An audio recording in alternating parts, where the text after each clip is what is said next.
پوست کشیدن ساز آذری، هرچند سازهای آذری باز 5 سیم، حالا این گوشی 50 بشه، من باز کردم که 4 سیم بشه و عرض با حضورتون که پوستی که استفاده میکنیم پوست ماهی برای ساز آذری. ماهی یک شپور خاصه، حالا یه منطقه خاصیه، ما سفارش میدیم برامون درست میکنن. بغل توقه به این میگن توقه یا پوستخور کمونچه. بغل چسب ما میذاریم که خط و خش و نمیدونم غیره نیفته روی ساز. این آموزش رو واسه کسایی میگم که نرن 9 میلیون 10 میلیون تومن پول ریگلاژ ساز بدن. حالا میخوایم چند تا کار بکنیم. یکی یه کار ناقص بکنیم که کمونچه را با خرک ایرانی، چون ما ایرانی نوازیم، ایرانی تنظیم کنیم و دیگه خود طرف میتونه راحت تغییرش بده. و خرکش هم خرک ایرانی میندازیم، ولی خرک بزرگ میندازیم به خاطر اینکه ما گریف بزرگ داختیم و خیلی اومده از فوق بالاتر، خاطر که میخوایم بتونیم روش سیمای آلتو و غیره هم بندازیم. خب قرار شد که پوست ماهی بزنیم. ما با چسب چوب میچسبونیم، حالا میشه با چسبای دیگه سریشم حیوانی چسبون. خب چسب رو میزنیم روی توق و کامل میزنیم، ولی زیاد هم نمیزنیم که شربه کنه. پوست دو طرف داره، یه طرف لیز، یه طرف زب. اون طرف زب مال روی پولک های ماهیه. حالا توی کمونچه سنتی ایرانی هم شکلیه، طرفی که مو داره زب داره و طرفی که داخل ساز باید بره میشه طرف لیزه پوست. برخلاف کمانچه ایرانی ما پوست ماهی رو اینجوری نمیبریم داخل، یه کوچولو فقط پایین نگرش میداریم که وقتی جمع میشه فوقه ساز رو نشکنه. پوست ماهی هم خیلی بد میچسبه روی فوقه کمانچه، برای همین باید یه خورده کارهای اضافی روش انجام بدیم، چون پوست کلفته به این مفتی ها نمیچسبه.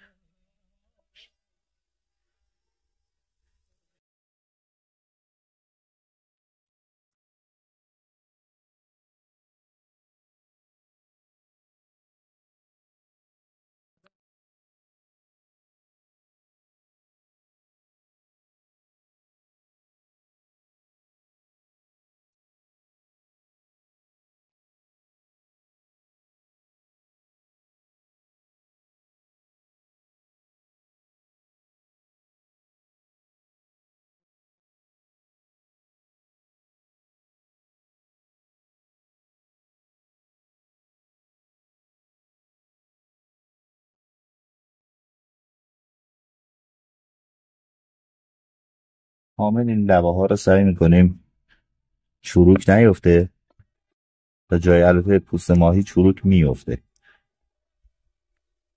سعی کنید که قلقش دستتون بیاد.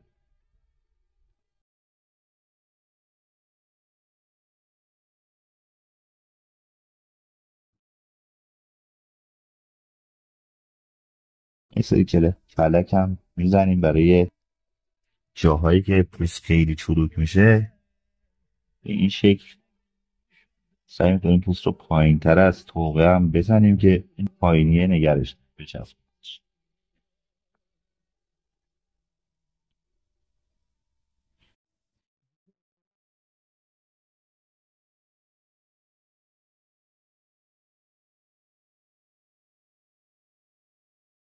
و دیگه باقیش این که شما با چشی چسبی نمیدونم چیزی سعی کنید که این چروکای پوست ماهی رو بچسبونید و صافشون کنید.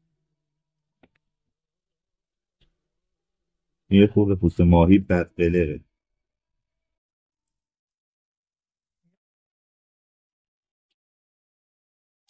خودم سعی میکنم با چسب بچسبونمشون پایین تر که پایین بریزه اصولا چروک نیفته رود خود ساس.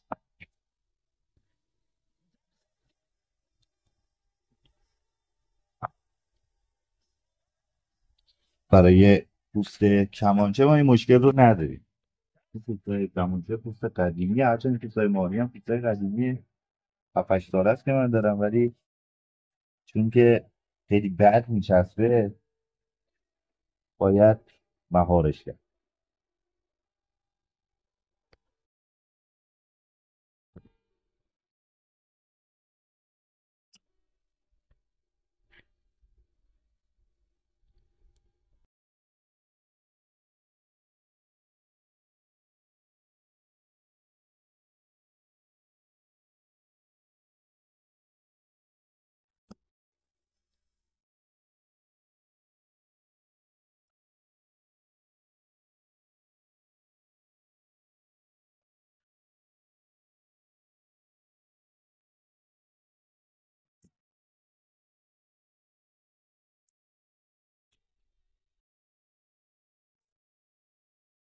میشم سعی کنید از ساده ترین راه استفاده کنید. سخت ترین راه نتیجه خیلی خاصی هم نمیده.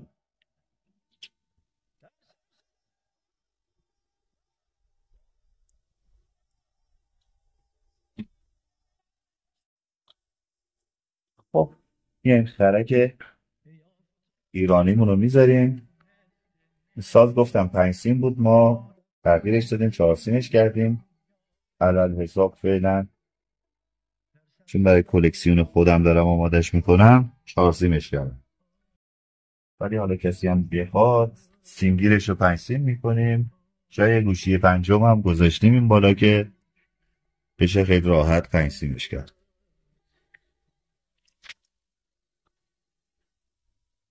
هر سازی رو میشه 5 سیم کرد یا نه؟ این به همین خاطر ساز کارساز رو میشه 5 سیم کرد با یک ذره تغییرات. یعنی مثلا شما بخواید ستار رو 5 سیم کنید باید رو صفحش یه خورده کار کنید که روش برسه اون سیما رو حمل کنه. اینکه حالا مسئله اینه که ما این ساز مثلا خب 5 سیم آذری بوده، دسته ساز آذری کوتاه‌تره.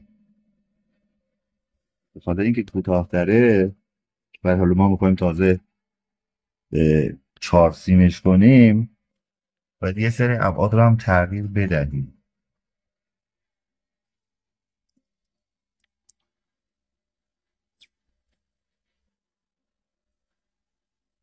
کلا کار نشد نداره به غیر از اینکه علمش رو داشته باشید که خیلی راحت تغییرش بدید،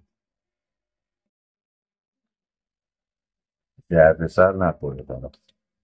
ما خیلی ها روش سینه به سینه و نمیدونم من از استادم یاد گرفتم و یا خودم زور زدم یاد گرفتم دارن کار میکنن. به همین دلیل کار اصولا علمی نیست و گیر. حالا مثلا من بخوام اولی کار ریگلاد این رو درست کنم باید خرک بلندتر از این میگرفتم، 2-3 میلیمتر بلندتر از این، و انشالله توی ادامه کار یه خرک بزرگتر میزنم. فقط فعلا میخوام این خوش بشه این پوست. چقدر زمان میبره تا پوست خوش شه؟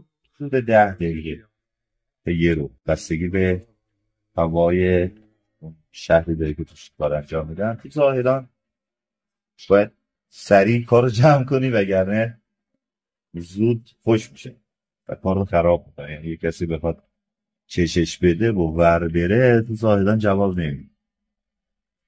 چون قدش میکنم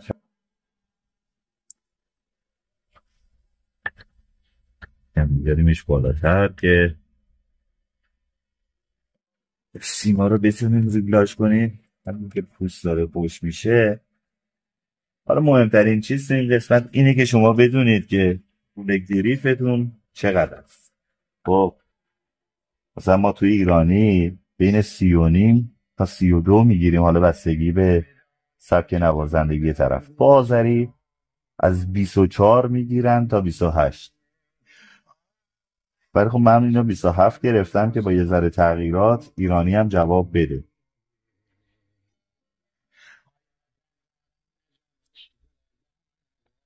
ترکش هم که گفتم ترک ایرانی گذاشتم، ولی بعد میشه خیلی راحت تغییرش داد. میخواستم که بالاتر گرفتم به گریفو که بشه سیمای کمانچه آلتو روش بندازیم و خیلی راحت بشه باش آلتو نوازی کرد، خیلی راحت بتونیم روش پیکاپ بس کنیم.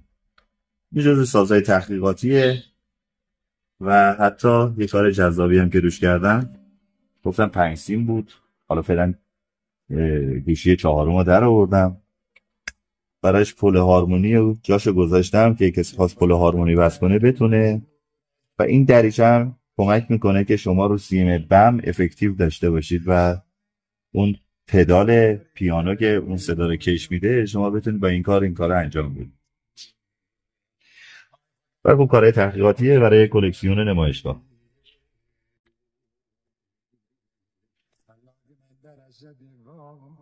حله بشینیم تا خوش بشه.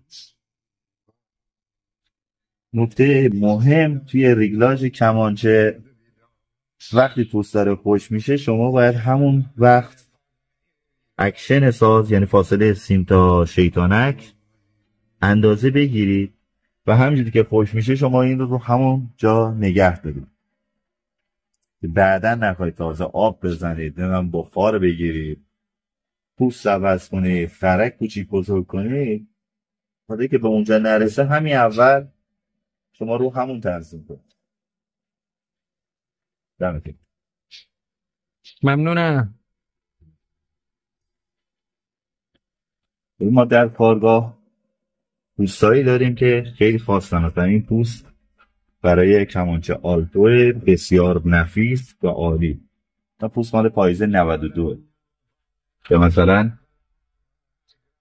بهمن 93. بازم پوست دارم مال سال 82. یعنی یه سرمایه گنده ما خوابوندیم روی یه سری پوستایی که الان مثلا شما این پوست رو بخواید بخرید دونه 5 میلیون تومان به شما نمیفروشن و کلا گیر نمیاد. ولی خب ما اینا رو دپو کردیم تو کارگاه و نگه داشتیم دیگه برای سازه خاص. حتی مثلا پوست کمانچه باز نگه داشتیم. یه روزی یه کسی سفارش داد کمانچه باز بیاد افتاد دنبری مهر بسازیم. خیلی پوستای دیگه الان پوستای هستی کردی دارم که حتی همین پوستای ماهی یکی از کمیابترین چیزاییه که خیلی باید بگردید تا پیدا کنید و این کیفیت و نیست. منم در یک شانس گیرم اومد، شانسی دیگه.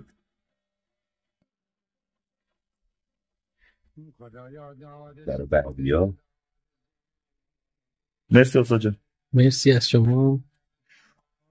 خب کم کم پوستمون در حال پشت شدنه و ما چیکار میکنیم؟ چسبایی که زدیم رو باز میکنیم، یکی یکی باز میکنیم و سعی میکنیم رو زمین نندازیم که مجبور بشیم کل کار و کارها جارو بزنیم.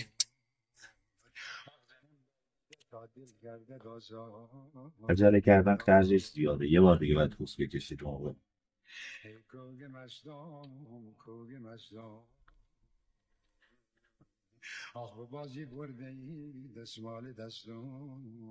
خب پوستمون شروع کرده به خوش شدن. ما با یک چاقو و خاطر هر چیزی که تیز باشه سعی میکنیم که اضافات پوست رو ببریم و کم کم بریم برای تست ساز ببینیم که صداش چی شد.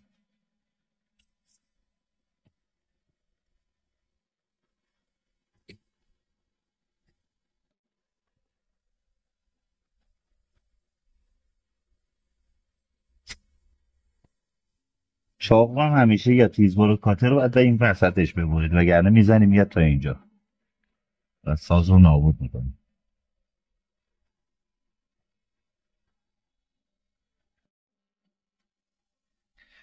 فلک از من جویهای جوانم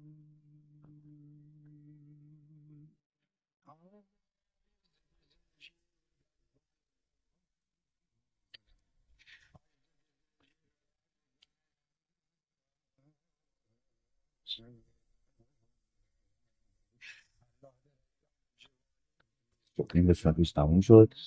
این برای دفعه مخالف.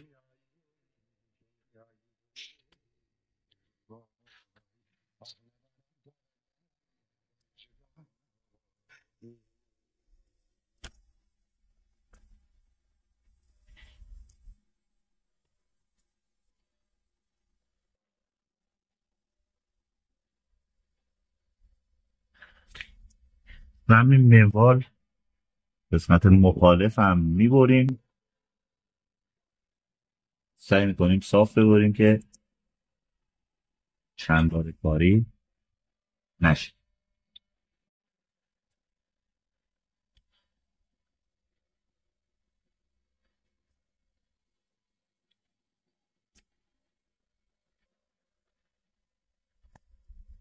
بعدم چسبی که زدیم رو جدا میکنیم، جاهایی هم که نچسبیده دوباره سعی میکنیم بچسبونیمش.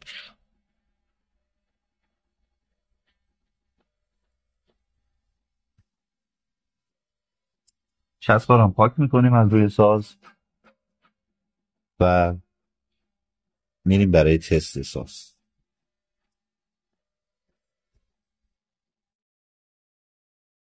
خب میایم چسبای اضافی رو پاک میکنیم و که روی ساز نماسه بشه راحت یکم نمدار کوچولو نمدار میکنیم. یک دستمالی رو چسبای چوب رو هم پاک میکنیم که روی ساز نمونه.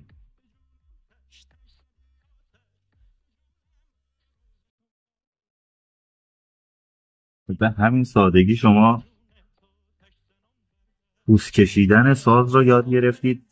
با همین سبک و روش شما میتونید کمانچه، قیچک، تار، عرض به حضورتون سازهای جدیدی که اومده پوست داره، هر سازی پوست داره رو میشه اینجوری کشید، به غیر از سنبک که یکم تفاوت داره. سنبک هم یه روزی آوردن اینجا تعمیر، پوست کشیدنش رو توضیح میدم واسه ملت که یاد بگیرن.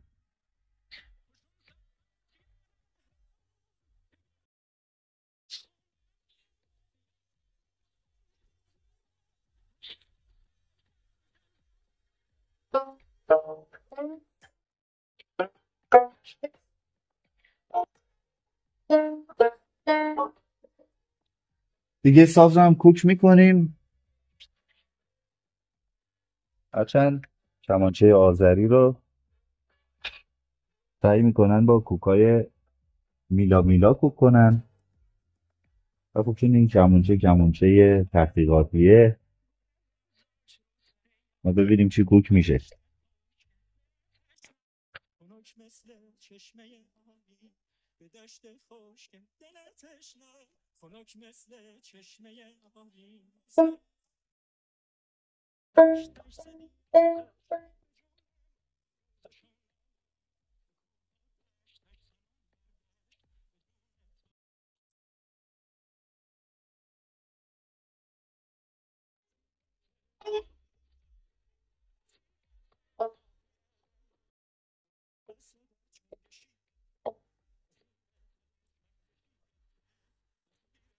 خب اکشن رو هم تنظیم کردیم و تمام شد و سلام علیکم و رحمت الله و برکاته.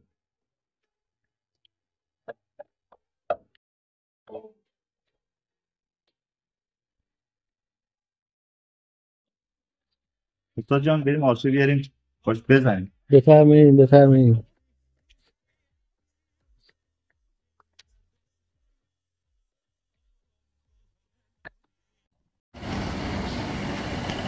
بذارم این وسط که نیفته ساز کنیم. هرچند باید پوست ساز کامل خوش بشه، ما هنوز کامل خوش نشده.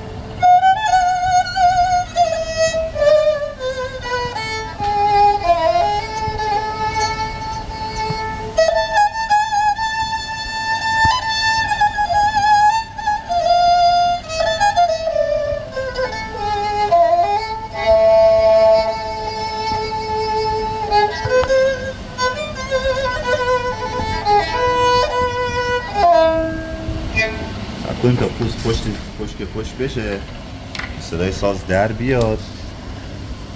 من فقط در حدی که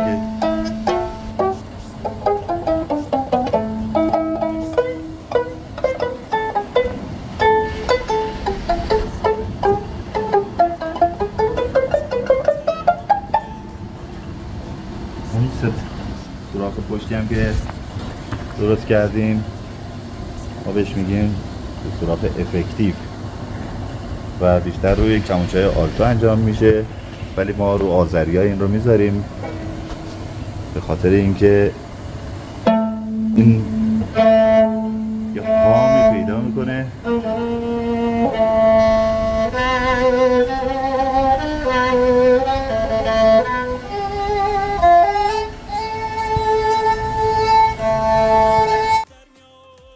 هر سازی رو میشه پشتش سوراخ ایجاد کرد. این سازی که کامل شده پشت بسته است، اما ما بیایم یه ذره جعبه صداش، یعنی این کاسش بزرگتر باشه، این کار رو میشه کرد. حالا رو کمانچه که کلا میشه داریم دیگه، ساز پشت باز داریم که کلا باز، ولی رو سازای مثل از با حضورتون باقلاما، نمیدونم تنبور، اینجور چیزا، در این بغلاش یک جعبه درست میکنن که بزنن این فشار بدن این باز بشه، بتونن افکتیوش کنن. در خود کمانچه کامل میتونیم ما این گری رو بذاریم که در بیاریم و وصل کنیم. مرسی از نگاه زیبایتون.